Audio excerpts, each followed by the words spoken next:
અધ્યાય ચોથાની અંદર 34મો શ્લોક છે, એમાં જિજ્ઞાસુ વૃત્તિ આ એક ગુણ છે એ વિદ્યાર્થીની અંદર હોવો જોઈએ. હવે એની અંદર જે વાત કરી છે તે આપણે ખાલી પારાયણ કરશું, એનું હું જેવી રીતે કરાવું તેવી રીતે, અને પછી હું તમને એનો અર્થ કહીશ. બરાબર? મારી સાથે એનું પારાયણ કરવાનું. તદ્વિધિ પ્રણિપાતેન તદ્વિધિ પ્રણિપાતેન પરિપ્રશ્નેન સેવયા ઉપદેક્ષન્તિ તે જ્ઞાનમ જ્ઞાનિનસ્તત્વદર્શિનઃ.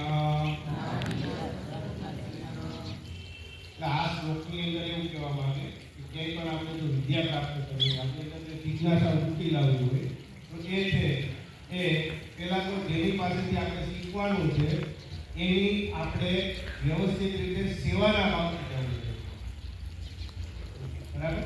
તો આ એક અર્થ છે એવો હશે તો જ આપણે વિદ્યા ગ્રહણ કરી શકીએ. બીજો અર્થ આજે બીજો એ કહેવા માંગે છે કે ફરીને પ્રશ્ન કરો. એક જ પ્રશ્નથી નહીં, પ્રશ્નો ફરીને કરો, અને એ પ્રશ્નો જે તમારે આપણને જે શિક્ષકો શીખવાડતા હોય એની પાસેથી એ ગ્રહણ કરવાનો પ્રયત્ન, ત્યારે આપણે આપણી અંદર જિજ્ઞાસા વૃત્તિ છે એ